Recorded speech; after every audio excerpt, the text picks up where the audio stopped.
Apreciados estudiantes, muy buenas tardes, bienvenidos a una nueva sesión de nuestro curso de Derecho Laboral Individual y Colectivo. Para el día de hoy vamos a hablar o vamos a reforzar los conocimientos en torno a lo que son las prestaciones sociales. Para ello, pues en primer lugar vamos a mirar cómo vamos dentro de nuestro cronograma de actividades y pues efectivamente para nos corresponde lo que es la semana número 10, que es todo lo de prestaciones sociales. Y pues vamos a ver cuál es el concepto de las prestaciones sociales y las diferentes prestaciones, así como las sanciones en caso de que no se llegue a realizar el pago oportuno por parte del empleador. Vale. Como les he indicado, vamos a hablar de las prestaciones sociales, específicamente aquellas prestaciones sociales que se encuentran a cargo del empleador. Hay otras prestaciones que se encuentran a cargo del sistema de seguridad social, pero de esas prestaciones aún no nos vamos a buscar, aún no lo vamos a mirar ni a revisar, sino que por ahora nos vamos a concentrar solamente en aquellas prestaciones que se encuentran, repito, a cargo del empleador. Dentro de ello, pues vamos específicamente a hablar de lo que es la prima de servicios, el auxilio de cesantía, el interés a la cesantía, el auxilio de transporte, una prestación que se denomina como calzado y vestido de labor o calzado y overoles, y el subsidio familiar. También vamos a ver, perdón, qué ocurre cuando no se consigna oportunamente el auxilio de cesantías y también cuando no se le paga al trabajador los intereses a la cesantía. Para ello, pues vamos a mirar lo correspondiente que encuentran ustedes en la presentación que tienen cargada en la plataforma y también a través de Teams en forma específica, lo que es a partir de la postura número 86. Entonces, en primer lugar, vamos a hablar sobre la noción general o concepto de lo que son las cesantías. Igual, como ustedes tienen este material disponible, pues voy a solamente como hacer referencia a aquellos aspectos como adicionales para precisamente complementar y hacer más valioso el tiempo. Entonces, las prestaciones sociales son los pagos que hace el empleador al trabajador. En caso que éste haya fallecido, pues se realizará a su núcleo familiar. Entonces, los pagos que le hace el empleador al trabajador, bien sean dinero, en especie, servicios, otros beneficios.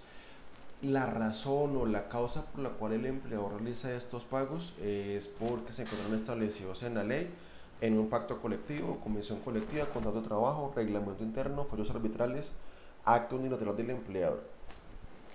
Evidentemente, hay muchas causas, hay muchas razones por las cuales el empleador lo puede hacer. Acá nos vamos a centrar específicamente en aquellas en donde ha sido la ley la que lo ha establecido, es decir, el primer escenario. ¿Para qué? Entonces ya vimos qué son, ya vimos por qué se reconocen. Ahora vamos a ver cuál es la finalidad. Básicamente cubrir algunos riesgos o necesidades del trabajador, de su núcleo familiar, y que tienen origen en la relación laboral entre empleador y trabajador. Evidentemente es un mecanismo de seguridad social que se crea por el legislador para algunos beneficios. Esta un poco más extensa definición o concepto como tal lo encontramos en esta providencia emitida por la Corte Suprema de Justicia. Como les indicaba, algunas corren por cuenta del empleador, no todas corren por cargo del empleador, sino que están a cargo del sistema de seguridad social integral. Entonces, acá ustedes van como ya les he indicado, cuáles son las principales o las prestaciones sociales a cargo del empleador que están reconocidas en el ordenamiento legal. Si ustedes se dan cuenta, acá están incluidas las vacaciones, pero está la aclaración de que las vacaciones no son una prestación social, sino que son efectivamente un descanso remunerado del trabajador. Por eso inicialmente lo tenía incluido acá por aspectos de facilidad de la exposición o de la presentación, pero ya tal y como les indiqué en el video anterior, efectivamente hace la aclaración de que no es una prestación social y por eso lo vimos en forma separada. ¿Qué otras prestaciones sociales existen pero que no están que no están a cargo del empleador? La pensión de vejez, invalidez, sobreviviente, auxilio por muerte, todo lo concerniente a prestaciones asistenciales económicas por salud y lo concerniente a los riesgos laborales. Comencemos hablando del auxilio de cesantía. Para ello, digamos que absolutamente importante reconocer cuál es la naturaleza jurídica del auxilio de cesantía. Yo creo que el nombre es absolutamente claro. Es un auxilio para cuando la persona queda cesante. Es decir, cuando termina la relación laboral, ahí se encuentra el auxilio de cesantía. Es una ayuda, es un beneficio que tiene el trabajador para cuando éste queda cesante. Esa es la razón de ser, esa es la finalidad, ese es el objetivo. Miren, una de las situaciones más complicadas a través de las cuales se puede ver abocada una persona mientras se encuentra a lo largo de su vida laboral es precisamente encontrarse en situación de cesantía, es decir, en situación de desempleo, porque evidentemente puede que ya no tenga trabajo, o sea, si no tiene trabajo, pues no va a recibir un salario, esa es la razón de ser. Pero ello no significa que la persona no deje de pagar arriendo, que no deba seguir pagando no sé, el mercado, los servicios, temas de salud, la educación de sus hijos.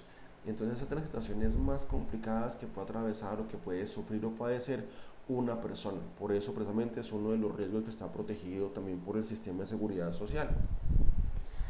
Ya en su momento lo veremos. Pero, entonces, precisamente para menguar o para atender las diferentes necesidades desde el punto de vista económico que pueda tener el trabajador y su familia, para eso se encuentra previsto el auxilio de cesantías. ¿Sí?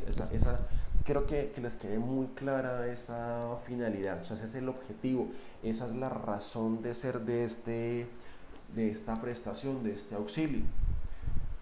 Vamos a ver también que existen otras razones por las cuales los trabajadores pueden realizar retiros parciales de cesantías o por las cuales se puede autorizar un retiro parcial de cesantías. ¿Sí? Claro, por temas de estudio, bien sea del trabajador, su cónyuge o compañera permanente, o por razones también de estudio de los hijos, para adquisición, para remodelación o para liberación de gravamen hipotecario de un inmueble, tanto el trabajador como de su cónyuge o compañero o compañera permanente. O sea, hay varias razones por las cuales se pueden hacer retiros parciales de cesantías. ¿Sí? Sí, pero digamos que esa es una excepción. Es muy triste o es muy, por decirlo, por no decir que lamentable, que muchos trabajadores o muchas personas tan pronto les consignen las cesantías, inmediatamente corren a hacer el retiro de cesantías. En forma jocosa uno escucha cómo algunos de estos trabajadores se burlen. No, es que según eso yo tengo una cocina espectacular, ya la he reformado 3 o 4 veces, eh, porque efectivamente cogen ese dinero, o sea, formalmente la solicitan, o sea, formalmente cumple con los requisitos, pero realmente destinan ese dinero no para lo que no se estaba, sino para diferentes gastos o eventualidades. O sea, lo toman como un dinero adicional, como un dinero extra. Y cuando esta persona lamentablemente quede sin trabajo, quede sin empleo, pues se van a encontrar con que no tienen ningún dinero ahorrado para asumir o para suplir esas necesidades económicas mientras se reincorpora al mercado laboral. Entonces, efectivamente, pues, quería como hacer esa salvedad de la importancia que tienen las cesantías, cuál es la finalidad y cuál es la razón de ser de esta prestación social.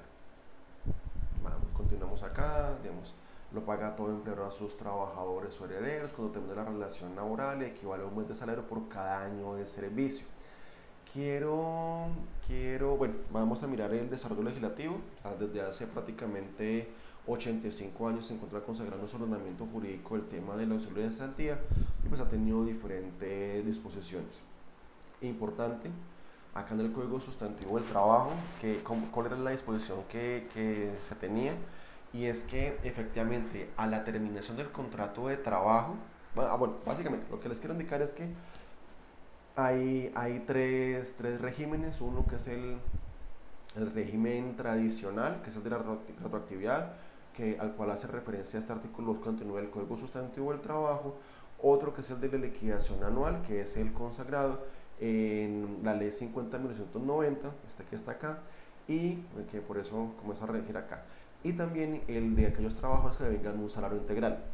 Entonces, para aquellos trabajadores que iniciaron su relación laboral con anterioridad a la entrada en vigencia de la... Entonces, se encontraba vigente el Código Sustantivo del Trabajo, ¿sí?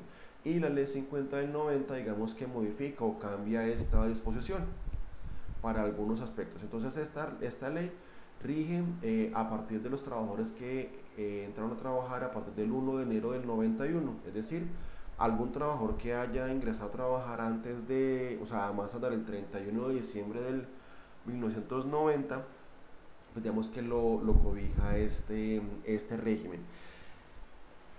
Es poco probable que hoy encontremos trabajadores o sea, que estén todavía en este régimen del Código Sustantivo del Trabajo, es decir, del régimen de las cesantías acumuladas. Claro, es poco probable. Estamos hablando que son trabajadores que ya llevan aproximadamente 30 años al servicio de la misma empresa, ¿sí? Pues que es poco probable, lo cual no significa que no pueda ocurrir, que no se pueda generar. O sea, sí puede darse.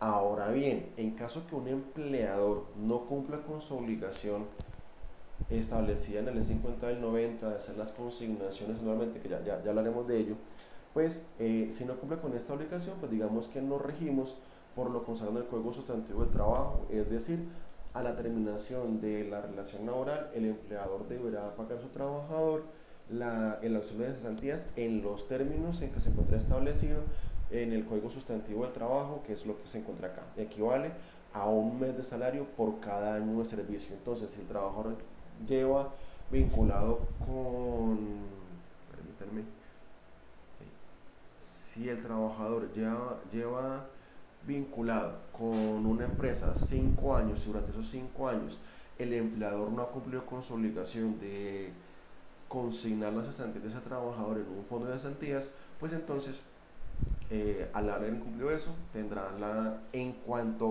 digamos dos cosas. Uno, es el auxilio de cesantías, que lo miramos acá.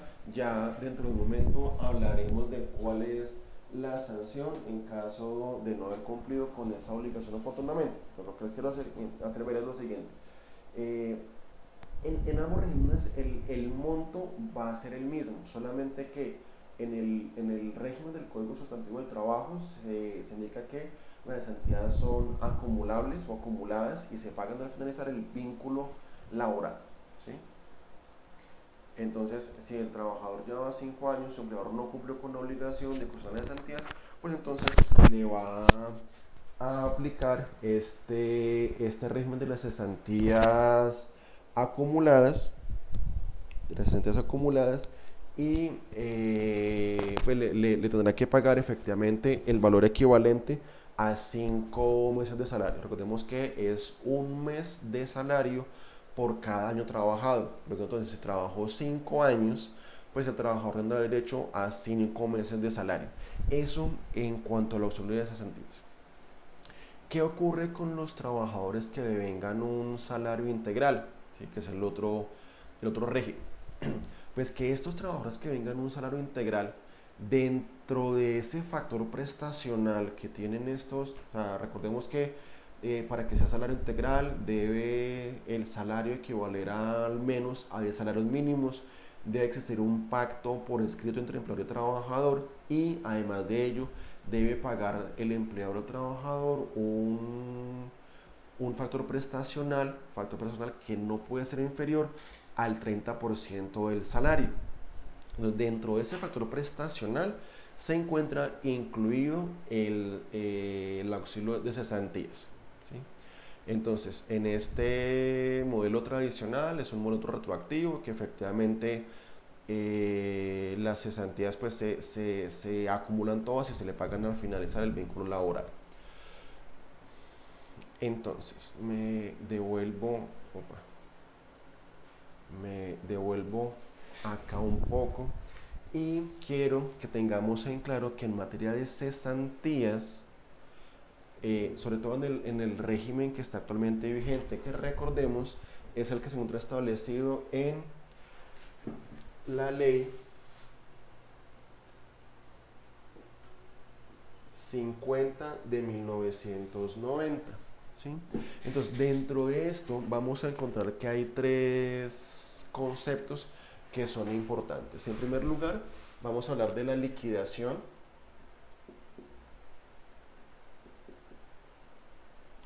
Vamos a hablar de la consignación. Epa.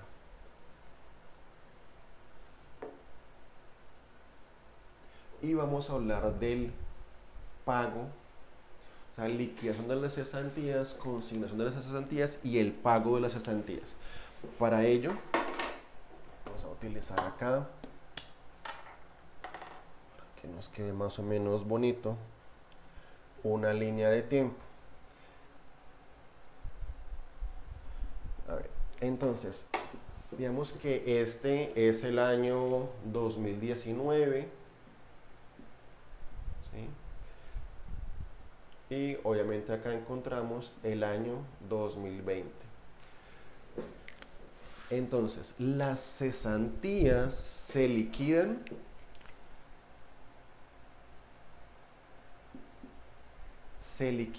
a 31 de diciembre de cada año. Entonces, a 31, o sea, no, yo no estoy diciendo que se tenga que hacer ese día, sino que esa es la fecha que se tome en cuenta, la fecha de referencia para realizar la liquidación de las cesantías. Entonces, se puede hacer en forma posterior, ya veremos hasta cuándo hay plazo para hacer su consignación. Entonces, se mira, vale, entonces vamos a mirar cuánto tiempo la persona trabajó durante este año 2019. Si trabajó si trabajó los 12 meses de forma completa, o sea, si trabajó todo el año, ese trabajador tiene derecho a que le paguen en forma completa las cesantías, o sea, perdón, a que le paguen en forma completa un mes de salario. Entonces, las cesantías se equivalen a, o sea, si el trabajador laboró los 360 días, tiene derecho al salario completo. ¿Sí? Digamos que la persona devengaba, como nos indica bueno, digamos, tomemos como ejemplo que la persona tenga un salario de 2 millones de pesos. ¿Sí? Si trabajó los 360 días, tendrá derecho a 2 millones de pesos, que es el salario mensual que está acordado, que recibe en forma periódica. Si no los trabajó completos, pues lo hacemos de forma proporcional. Entonces, si trabajó solamente, digamos, 6 meses, o sea, 6 meses son 180 días. Entonces, pues hacemos una regla de 3, en donde para liquidar las cesantías, vamos a realizar esto acá. Las cesantías serán equivalente a, en este caso, multiplicamos los días efectivamente trabajados, los multiplicamos por el salario y esto lo dividimos en 360. Sabemos que para sacar una regla de 3 multiplicamos los opuestos y dividimos el otro factor. Entonces, 180 días por 2 millones, ¿sí? Los días trabajados, multiplicamos por el salario y lo dividimos por los 360 días que para efectos laborales tienen los años. Entonces, esto en resumidas cuentas nos arrojará que ese trabajador tiene derecho, o sea, por haber trabajado 180 días, tiene derecho a 1 millón de pesos. ¿Sí? Esa es la forma en que liquidamos las cesantías de este año. Repito, las cesantías se liquidan a 31 de diciembre. ¿Sí? Esta es la fecha de referencia, la fecha que tenemos en cuenta para liquidar las cesantías. Listo. Ahora, Una vez liquidadas, el empleador tiene, indica la ley 50.990, hasta antes del 15 de febrero del año siguiente, es decir, máximo hasta el 14 de febrero del año siguiente, tiene el empleador para consignar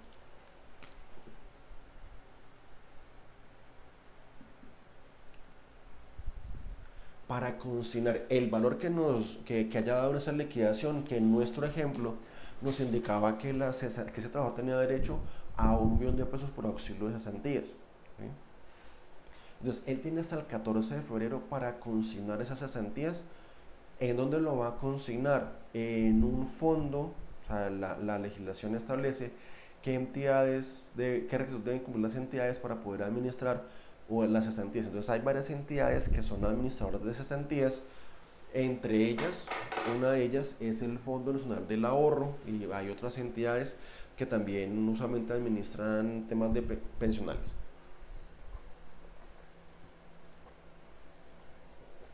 Pues fíjense que las cesantías, digamos que en tiempos normales, en tiempos regulares, esto es lo que debe ocurrir. Se liquidan teniendo en cuenta el tiempo trabajado por el trabajador a 31 de diciembre. Y el empleador tiene hasta el 14 de febrero del año siguiente para hacer la consignación en un fondo ante una sociedad administradora de cesantías. ¿Sí? Entonces, la liquidación, la consignación y el pago. Bien, pues, si digamos que la relación laboral se dio por terminada antes de esta fecha, antes del 14 de febrero, entonces pues en lugar de consignarlas, pues se le pagan al trabajador. O extendamos un poco esto. La relación laboral se dio por terminada el 8 de septiembre, ¿sí?, de 2020. Entonces, las cesantías correspondientes al año 2019 ya tienen que ser consignadas, ¿sí? Pero las cesantías entre el 1 de enero y el 8 de septiembre del 2020 tienen que serle pagadas al trabajador en forma proporcional al tiempo laborado. Nos vuelve y juega. Hagámoslo acá teniendo en cuenta el mismo ejemplo. Entonces, esta persona laboró de enero a septiembre, entonces laboró 8 meses y 8 días, entonces 8 meses son 240 días y los 8 de septiembre son 248 días.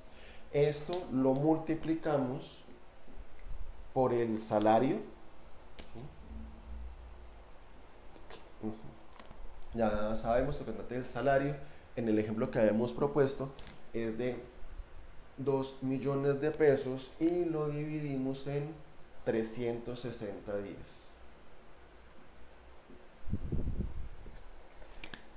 Entonces 248, permítame hago la operación acá.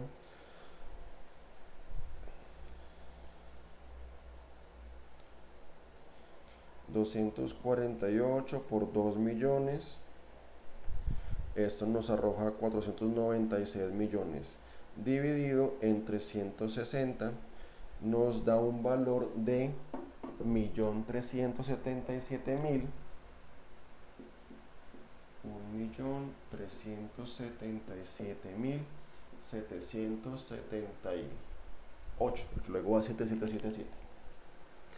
Entonces, fíjense que acá en este ejemplo, si la relación laboral ha terminado en este momento, pues en este momento el trabajador queda cesante. Entonces, en esta ocasión o en este caso, no se le consignan ante la sociedad administradora de cesantías, sino que se le pagan directamente al trabajador. Entonces hay que diferenciar muy bien los tres momentos. Una cosa es la liquidación, se liquida el 31 de diciembre. Otra cosa es la fecha máxima que tiene el empleador para hacer la consignación de ese valor de las cesantías ante la sociedad administradora de cesantías escogida por el trabajador, ¿sí? Y que las cesantías causadas y no consignadas, como en este caso o en este caso, pues le serán pagas al trabajador al momento de terminar la relación laboral. Pues este era un aspecto que sí quería que lo tuviésemos muy en cuenta para que efectivamente, o sea, saber diferenciar esos tres momentos en particular y saber la manera en la cual se hace la liquidación de esta prestación social. Vamos a continuar acá con la presentación. Las cesantías pueden ser retenidas en caso que la relación laboral, digamos que termine como consecuencia de alguna actividad ilícita por parte del trabajador. Entonces el empleador puede no consignárselas o puede no pagárselas, sino que se las retiene. Y en caso que efectivamente en el proceso penal sea imputado, sea condenado, o sea, la sentencia tiene que ser condenatoria y ya estar debidamente ejecutoriada y en firme. Entonces, en ese momento, si el trabajador perderá el derecho a la cesantía, es una sanción al trabajador. Entonces, se requiere que sea un acto delictuoso, un daño material causado en forma intencional o que el trabajador revele secretos técnicos o comerciales, o sea, que atente contra la propiedad intelectual del empleador. Como les había indicado en forma anterior, es posible realizar, bueno, la regla general es que las cesantías se paguen al finalizar la relación laboral, pero en forma extraordinaria, excepcional, casi nunca debería ser que se realice para que es un mejoramiento de inmuebles o bienes raíces, tanto el trabajador como de su cónyuge, y por razones educativas, tanto del trabajador, su cónyuge o compañera permanente, o de sus hijos, o los hijos de su cónyuge. Antes de pasar al siguiente tema, quiero hacer referencia, ahora que nos encontramos en esta emergencia decretada, emergencia económica, social y ambiental como consecuencia del COVID-19, el 27 de marzo el Gobierno Nacional expidió este decreto, el número 488 de este año, donde precisamente se expiden medidas de orden laboral para atender la emergencia económica, social y ecológica como consecuencia del COVID. ¿Por qué me detengo acá? Bueno, las consideraciones no las vamos a leer, o sea, a ver en ese momento, pero pues sí es conveniente que ustedes la revisen, nada más porque creo yo que les pueden dar algunas luces acerca del taller que les había dejado. Entonces, pues estas consideraciones les pueden servir como fundamento para su ejercicio. Entonces, pues son en total pues casi 5 páginas, tampoco es que sean al otro mundo. Dentro de este decreto se establece lo siguiente. Entonces, establece la posibilidad de un retiro de las cesantías, ¿sí? Entonces, sí es posible hacer un retiro de cesantías, de las cesantías que ya estén consignadas en los fondos, perdón, ante una sociedad administradora de cesantías. Con esto excluye a aquellas personas que en forma voluntaria han escogido al Fondo Nacional del Ahorro. La razón para ello es que, claro, el Fondo Nacional del Ahorro pues es una entidad nacional y el Fondo Nacional del Ahorro pues también es una entidad de crédito. Entonces esos recursos están invertidos en diferentes, o sea, están prestados para vivienda o están destinados a la construcción de proyectos inmobiliarios. Esa es la razón de ser. En lo particular no encuentro razón de ser para esa justificación, porque es que una sociedad emisora de cesantías, la que ustedes escojan, pues no es que tengan ese dinero ahí quieto y disponible, sino que también estas sociedades pues realizan inversiones. Ese dinero no está ahí guardado, por decirlo así, bajo el colchón, sino que las sociedades pues han realizado, o sea, ese dinero lo tienen invertido en diferentes aspectos. De hecho, precisamente, adiciono acá un poco, el dinero que una vez ha sido precisamente consignado a más tardar el 14 de febrero, pues eso le ingresa, o sea, la sociedad administradora de cesantías, pues ¿qué hace? Administrar las cesantías que les han sido consignadas. ¿En qué consiste la administración? Pues coger ese dinero, invertirlo, que eso genere una rentabilidad y parte de esa rentabilidad es que vive la sociedad emisora de cesantías ellos sacan una comisión de esas utilidades que hayan generado. Y en ese mismo orden de ideas, pues también, o sea, los rendimientos le son consignados en esa cuenta que se maneja de cesantías, le son consignados ahí y también sale la comisión para la administradora. Entonces fijémonos que efectivamente, bueno, dependiendo se creó también la posibilidad de establecer unos multiportafolios. ¿En qué consisten esos multiportafolios? Que, o sea, son en qué portafolio quiere la persona que se han invertido sus recursos o sus cesantías, si en un portafolio de larga duración o en un portafolio de corta duración.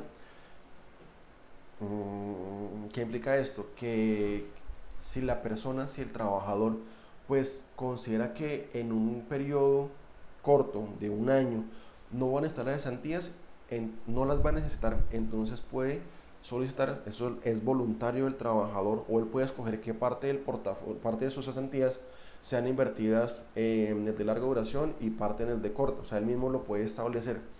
Él puede hacer el cambio cada 6 meses, o sea, se exige una permanencia mínima de 6 meses, pero pues luego lo puede cambiar. Entonces, si él cree, ¿no? Yo dentro de este año no voy a necesitar las cesantías, pues yo por ahora no voy a comprar vivienda, el tema de educación del propio trabajador, de su cónyuge o de sus hijos, pues digamos que lo tiene cubierto, también o sea, el tema de educación, mi tema de vivienda, entonces por ahora no va a realizar, no va a requerir utilizar las cesantías, entonces él puede autorizar que ese dinero de sus cesantías se han invertido en un portafolio de larga duración. ¿Qué implica eso? Pues que le da la confianza a la sociedad administradora de esas cesantías para invertir ese dinero en activos que pueden generar mayor rentabilidad. O sea, al ser de a más largo plazo, pues le pueden generar una mayor rentabilidad, son activos más estables y eso. En cambio, no, yo tengo planeado comprar dentro de 6 meses vivienda. O no, es que esas cesantías me las consignan en febrero, pero yo las voy a utilizar en junio para el pago de la matrícula de la universidad, por ejemplo. Es absolutamente viable, o sea, es totalmente válido.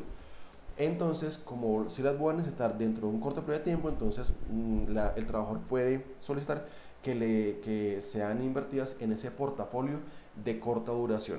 ¿Qué ocurre con ello? Pues puede que no tenga una rentabilidad tan alta como en el portafolio de larga duración. Entonces, sea en lo uno o sea en lo otro, efectivamente las cesantías pues están invertidas en corta duración, en larga duración, pero están invertidas, al igual que el Fondo Nacional del Ahorro.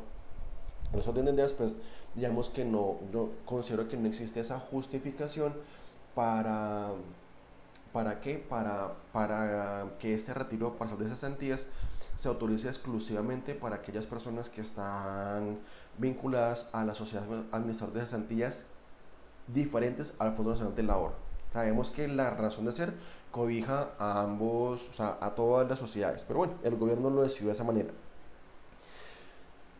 Tampoco es que bajo esta modalidad, bajo este decreto 488, no es que se pueda hacer el retiro total de las cesantías, sino que sino solamente sino solamente de un porcentaje. Vamos a ver acá que efectivamente mientras permanezcan las razones que dieron origen a decretar la emergencia social y económica como consecuencia del COVID-19, y que como consecuencia de esa emergencia el trabajador haya tenido una disminución en su salario. Por ejemplo, nosotros ya vimos que el Código Sustantivo del Trabajo, en el artículo 50, si mal no recuerdo, establece la posibilidad de modificar el contrato de trabajo, ¿sí? Precisamente cuando una grave alteración imprevista afecte el normal desarrollo de la empresa, pues digamos que existe la posibilidad, existe la viabilidad de disminuir o sea, de hacer reajustes al contrato de trabajo. Dentro de esos ajustes que se pueden hacer, pues puede efectivamente ser la disminución del salario, claro, siempre y cuando no sea inferior al salario mínimo. O por ejemplo, el trabajador, parte de su salario era tenía un básico, un fijo, y además tenía o devengaba salario en especie, perdón, salario por comisión de ventas. Pues al estar cerrada la empresa, al no desarrollar su actividad económica, pues el trabajador no realiza ventas, razón por la cual pues tampoco recibe las comisiones. ¿Eso qué implica? Que el trabajador va a recibir menos valor, sí, un menor salario, y se va a ver afectado. Entonces, ese artículo tercero de este decreto 488 permite precisamente esto, que de lo que la persona tenga depositado o tenga en su cuenta de cesantías, puedan hacer retiros, pero no retiro total, sino, digamos, en el ejemplo que estábamos colocando, el trabajador devengaba, devengaba 2 millones de pesos, y como consecuencia del COVID, pues ahora solamente recibe 1,5 millones. Entonces, ¿eso qué quiere decir? Que sus ingresos han disminuido en 500.000 pesos. Entonces, digamos que la persona ya tenía 5 años trabajando en la empresa, tiene acumulado en su cuenta de cesantías aproximadamente 15 millones de pesos. Sí, es un valor, no sé, o sea, se me acaba de ocurrir. Entonces, esa norma autoriza para que mensualmente y mientras dure la emergencia económica, social y ambiental, perdón, económica, social y ecológica, el trabajador pueda hacer retiros mensuales por la diferencia, o sea, por el salario no percibido o el salario que se le ha disminuido como consecuencia del COVID. Entonces, mientras dure la emergencia económica, por hacer retiros, en este ejemplo, por hacer retiros mensuales de 500.000 pesos. ¿Sí? Esta es una forma que ha utilizado el gobierno precisamente para que los trabajadores y trabajadoras de Colombia no se vean afectados o no en tan gran medida como consecuencia de este COVID-19, porque obviamente al disminuirse los ingresos, pues esto va a afectar a las familias y va a impedir que no puedan cumplir con el pago, no sé, del arriendo, o el crédito hipotecario, o de los servicios de energía, los servicios en general, el colegio de los niños, no sé, pues la alimentación, obviamente. Entonces, precisamente lo que buscó la norma es que los trabajadores no, o sea, buscar una forma en que los trabajadores no se vean tan afectados económicamente hablando como consecuencia del COVID. Entonces, pues es una medida transitoria, es una medida que ayuda, sí, pero que si bien es cierto no es permanente, tampoco es total, o sea, no puede hacer retiro total, sino solamente por el valor en que se hayan disminuido el salario. Y además de ello, pues solamente por el tiempo que dure la emergencia. Haciendo la salvedad que acá de una u otra manera también se está poniendo en riesgo al trabajador. O sea, porque se está comiendo lo que tiene ahorrado para cuando quede cesante. Entonces, pues también es un arma de doble filo. Le está, o sea, está satisfaciendo una necesidad ahora, inminente, para allá, pero pues está abriendo un boquete o lo está dejando desprotegido para cuando quede cesante.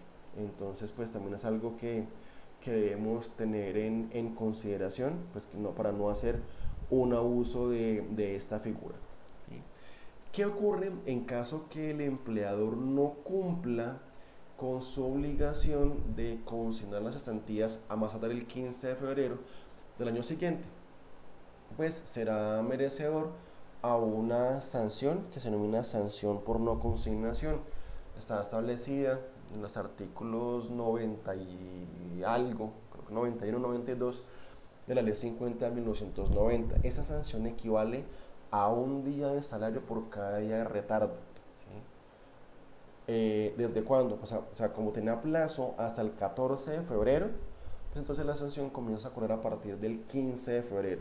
Y así hasta cuando se haga efectiva el siguiente periodo. Entonces, si trabajó 5 años y en ninguno de esos años su empleador cumple con la obligación de consignar las cesantías, entonces pues no, mientras, será no, porque si digo que será es en forma automática, no. Podrá ser, podrá, el empleador podrá ser sancionado a pagar valga la redundancia, esa sanción. ¿Por qué digo que podrá? Porque la Corte Suprema de Justicia ha indicado que esta sanción no opera de pleno derecho, es decir, no opera en forma automática o inmediata, sino que se requiere la conjugación de dos requisitos o de dos circunstancias. En primer lugar, un requisito de carácter objetivo, que es ¿cuál? Que el empleador no hizo la consignación en forma oportuna, ¿sí? O sea, eso es un requisito objetivo. ¿Consignó o no consignó? No consignó, listo, primer requisito. Y el segundo requisito, que es el que le ha agregado la Corte, es un requisito de carácter subjetivo, es decir, que el empleador hubiese actuado de mala fe, o sea, que la razón por la cual no hizo la consignación, pues fue una, o sea, fue por mala fe del empleador. Entonces, pues también acá es un carácter valorativo, ¿sí? En donde el juez entra a analizar cuáles fueron las razones o circunstancias por las cuales el empleador no hizo la consignación. Dada la contingencia, digamos, no es que, o sea, no se las consigné por que tenía marcadas las cuentas, porque como el trabajador no había indicado cuál era su fondo, entonces pues yo le hice un depósito judicial, o sea, por argumentar diferentes razones, y si el juez considera válidas esas razones, pues no le impondrá como tal las sanciones. Obviamente, el auxilio de cesantías, pues si es un derecho del trabajador, es un derecho legal, tendrá que condenarlo al pago de las cesantías, pero pues es que es muy diferente. eh, en nuestro ejemplo que habíamos colocado, digamos el empleador, recuerden que habíamos dicho, espérenme, habíamos dicho en nuestro ejemplo, y me regreso acá, en nuestro ejemplo que él en el 2019 había laborado solo 6 meses y que como consecuencia de ello, pues tenía derecho a 1 millón de pesos por cesantías, ¿sí? El empleador no las consignó, pero, por ejemplo, claro, las cesantías igual se deben, eso no hay tutela que valga, tiene que pagarlas. El tema es la sanción, que claro, no las pagó, deberá 1 millón de cesantías, listo. Pero en cuanto a la sanción, si el empleador logra demostrarle al juez que no actuó de mala fe, sino que existía una razón suficiente, una razón de peso para no hacer consignación, la que sea, vemos que acá existe libertad probatoria y no existe como tal tampoco una tarifa legal, sino pues lograr el convencimiento del juez. Pero si el juez dice, no, el empleador no solamente no consignó, sino que la razón por la que no lo consignó es porque por un actuar de mala fe lo condena a las cesantías. Hoy estamos nada más a 22 de abril, o sea, ya han pasado enero, febrero, marzo, 3 meses y 22 días. 3 meses, 90 días y otros 22 son 112 días. Entonces el empleador deberá por sanción moratoria a hoy 22 de abril 2 millones de pesos dividido 30 para sacar el valor del salario diario, y esto lo multiplicamos por 122 días, 8.133.000 pesos. Fíjense que este es un valor exponencial, es una especie de taxímetro que se incrementa día a día, se incrementa o sea, cada día va subiendo el monto de la sanción por no consignación.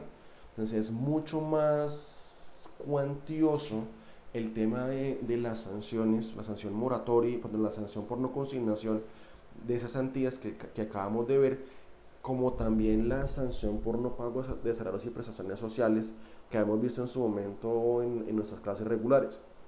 Entonces, mientras que por no haber pagado, por no haber consignado las cesantías, le adeuda 1 millón de pesos, por la sola no por la sanción, a hoy que han pasado escasos 3 meses y medio, ya de 8 millones de pesos, o sea, más de 8 millones, 8 millones 133.000 pesos.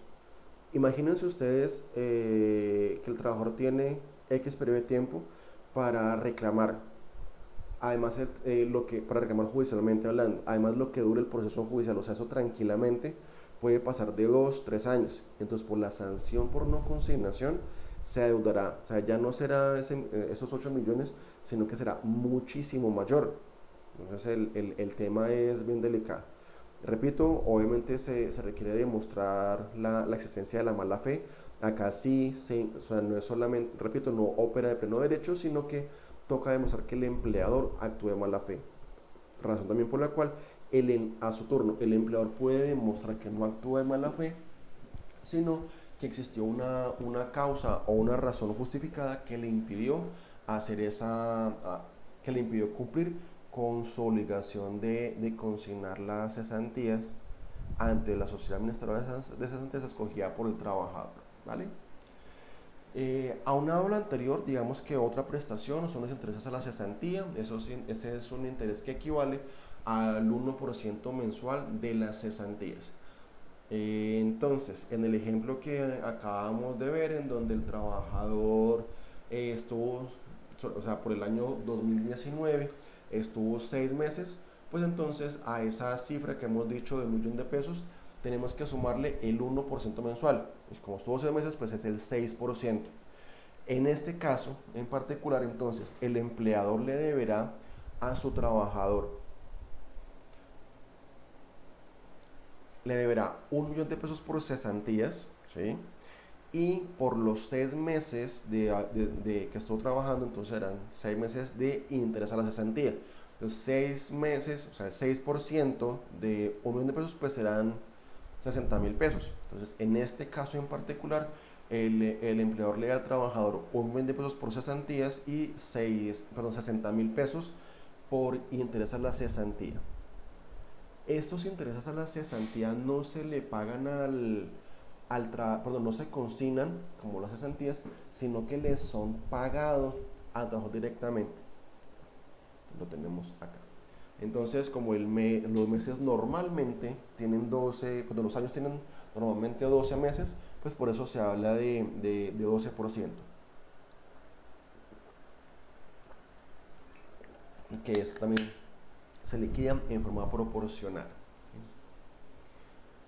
Vale, ya les había indicado efectivamente que o sea, una vez consignadas las cesantías ante la sociedad administradora de cesantías, pues ellos lo invierten y generan unos rendimientos sobre ese ahorro. Entonces, una cosa son las cesantías, otra los rendimientos de las cesantías consignadas y otra precisamente estos que son los intereses a la cesantía.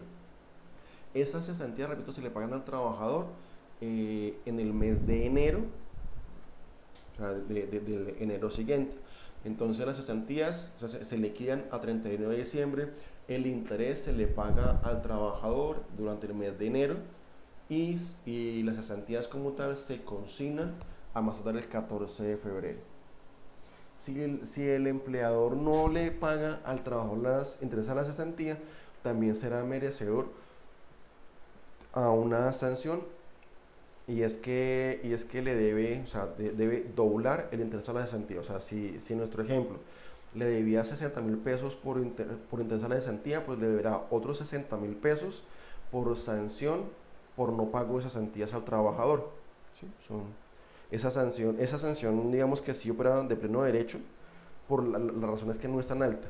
Entonces, por esa razón, igual sí se le debe pagar.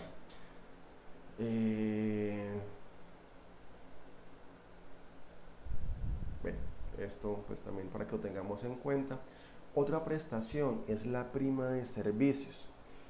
Y acá, me permiten, la prima de servicios tiene una naturaleza jurídica muy especial, ¿sí?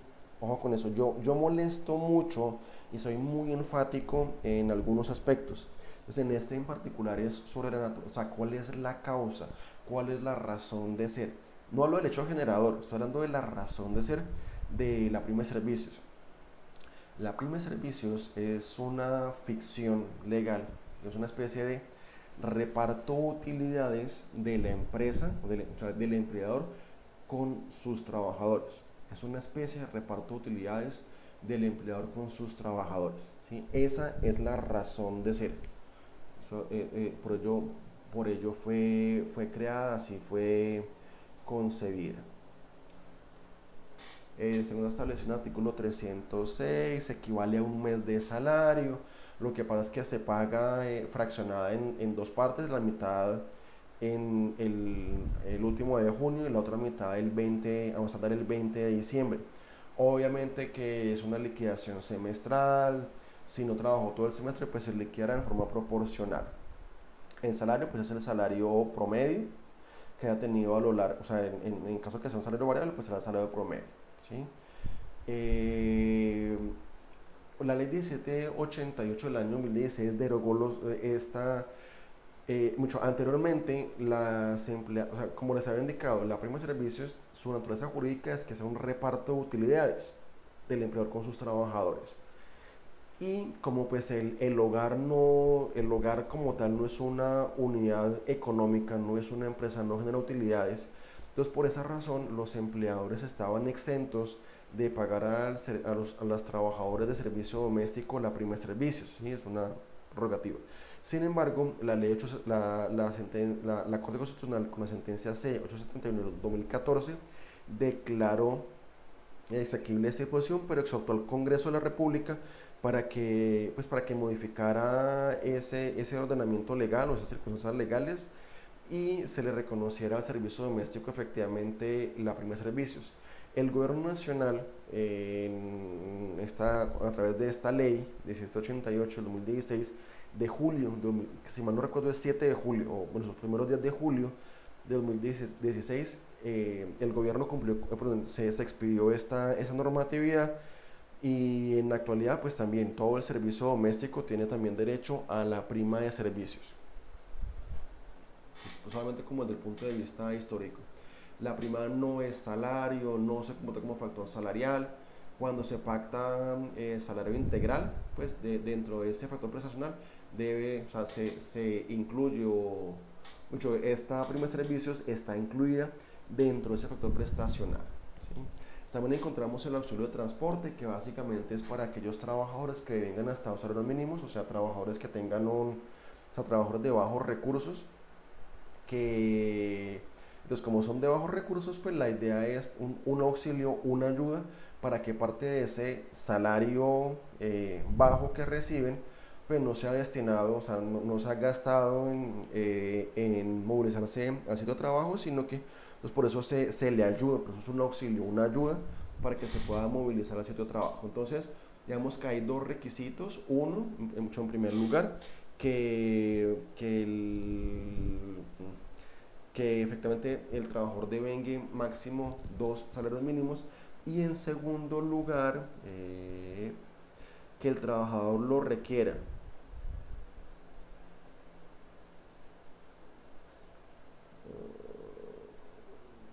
Acá, el último ítem de este diapositivo. No se causa si el empleador en realidad no lo necesita. Por ejemplo, que viva muy cerca o en algunos municipios, por ejemplo, no hay rutas de transporte, entonces pues los trabajadores van o caminando, o en bicicleta o algo así, o sea, no gasta un dinero movilizándose hasta el sitio de trabajo, entonces pues no vamos a decir o sea, en este caso, pues no necesita el auxilio de transporte, o sea, porque no está pagando, no está sufragando nada para movilizarse al sitio de trabajo, ¿sí? Bueno, esas consideraciones lo tienen ustedes ahí. El subsidio familiar, este es un subsidio que reciben también trabajadores hasta de medianos ingresos, a trabajadores que deben hasta cuatro salarios mínimos. Y pues es una cuota monetaria que reciben todos los trabajadores. Acá es importante tener en cuenta que esa es una prestación social a cargo de los empleadores, solamente que se paga a través o por intermedio de las cajas de compensación familiar, ¿sí? Por eso es una prestación a cargo de los empleadores.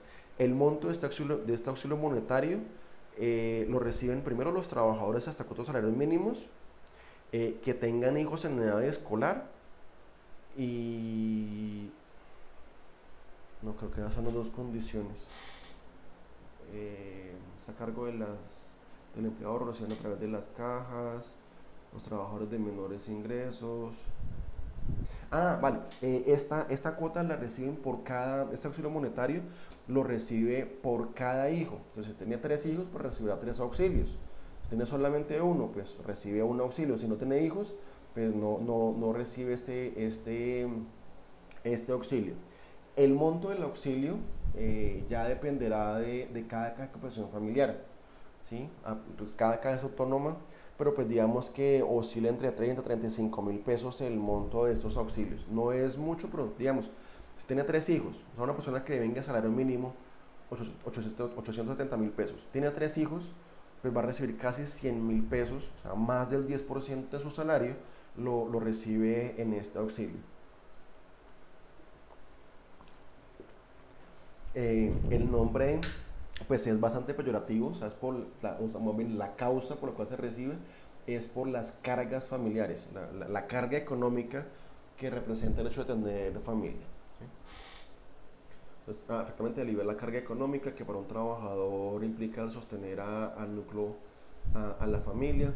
Acá encontramos un breve resumen sobre lo que son las cargas de compensación familiar. Lo están obligados todos los empleadores. Y acá quienes tienen derecho, básicamente, como les indicaba, en trabajos permanentes, o sea, no ocasionales o transitorios, que devengan hasta 4 salarios mínimos, que tengan personas a cargo, hijos menores de 18, después de los 12 deben aportar certificado de escolaridad, o que tengan también hermanos huérfanos, pero que tengan hermanos que dependan económicamente del trabajador, o también en caso que el trabajador no tenga hijos, pues puede recibir el auxilio, pero, o sea, no tiene hijos, pero pues tiene padres que dependen del trabajador, padres de más de 60 años, sin pensión ni nada de eso, pues ese trabajador puede también recibir el auxilio económico por cada uno de sus padres. En caso de muerte del trabajador, pues la caja de compensación, la caja de compensación continuará pagando el auxilio económico durante 12 meses más. Y además también se recibirá un pago especial de 12 mensualidades a la persona que, eh, o sea, mucho, el pago será también durante 12 mensualidades por cada. Acá son dos diferentes. Si muere la persona a cargo, digamos, el trabajador, en el ejemplo que les colocaba hace un momento, del el trabajador que tenía vinculado a su padre, si muere ese padre, pues el trabajador continuará recibiendo durante 12 meses ese auxilio monetario. Y en caso que muera el trabajador, pues la familia continuará percibiendo durante 12 meses ese auxilio económico. Ya les he indicado, bueno, ya hemos visto por allá que ese subsidio puede ser en dinero, en especie o en servicios. Lo que no se puede hacer el pago directo al trabajador. Y bueno, también genera pero acá es por el tema de la no afiliación, es que se debe pagar doblemente. Otra prestación, creo que esta pues ya es la última, es el de calzado y overoles, que también aplica para trabajadores de bajos ingresos, trabajadores que vengan hasta 2 salarios mínimos.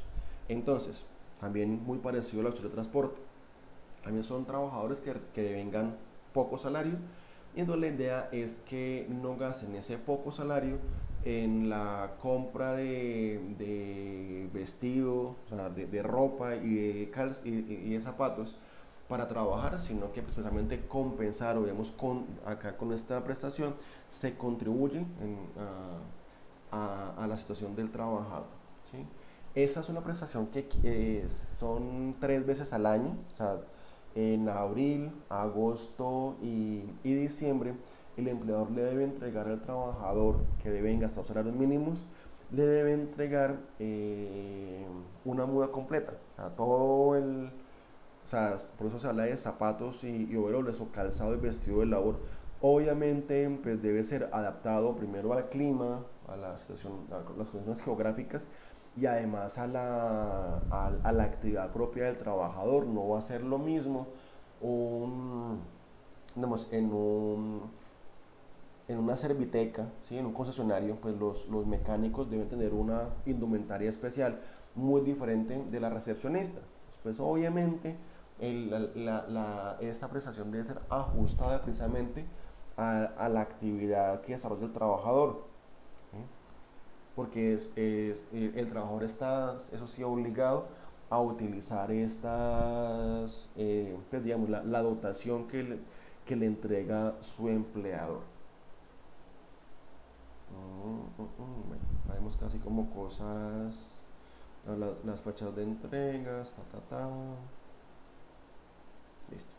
Como ya les había indicado, hay otras prestaciones que están a cargo, o sea, en este momento pues vemos solamente lo que son las prestaciones sociales a cargo del empleador, que para recordar, pues básicamente son, en el video lo vimos en un orden diferente, pero pues digamos que son las mismas.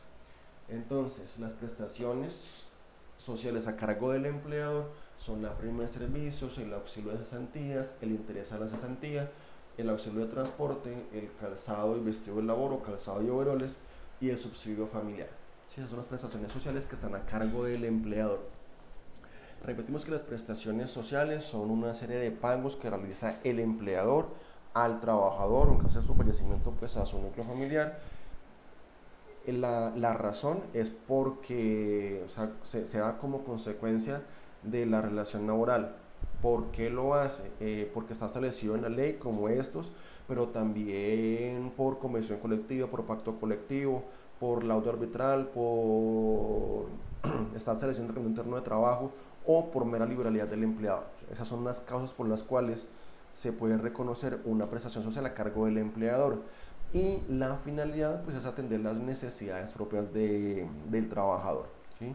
Estos pagos que hace el empleador, repito, pueden ser en dinero o pueden ser en especie. Espero que haya quedado claro el tema y pues nada, nos vemos en nuestro encuentro sincrónico para absolver dudas. Recuerden, les recomiendo más que recordar, es una recomendación, suscribirse al canal para que tan pronto les llegue o sea, para que tan pronto tan pronto cargue un nuevo video, pues ustedes lo conozcan y puedan revisarlo de una vez. Evidentemente yo el enlace del video lo cuelgo en el campus virtual, tanto en la parte de contenido como en la parte de las actividades, perdón, de las noticias de actividad, y pues también a través del monitor envío el enlace por WhatsApp, pero pues digamos que son diferentes mecanismos, pero sí una recomendación especial, que se suscriban al canal para que les lleguen las notificaciones inmediatamente tan pronto cargo los videos. Dentro del video pues pueden hacer en la sección de abajo comentarios si tienen alguna pregunta, alguna duda, alguna inquietud, o también pues al momento del encuentro sincrónico, nuestra clase remota, podemos absorber las inquietudes. No siendo más, pues me despido de ustedes recomendándoles o reiterando la recomendación para que sigamos en casa con todos los cuidados que nos indican todas las autoridades. Muchísimas gracias y que estén bien en compañía de toda su familia. Hasta luego.